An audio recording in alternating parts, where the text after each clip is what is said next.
Welcome to this tutorial.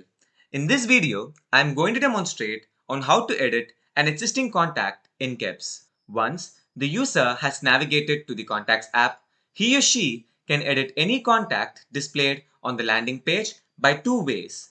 The user can either click the right mouse button against the contact or click the edit button under the actions column.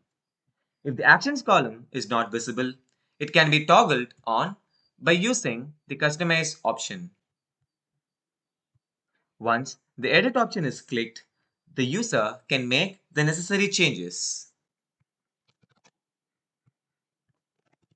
Once all the changes are done, the user can submit the update and the contact is updated successfully. Thank you for watching.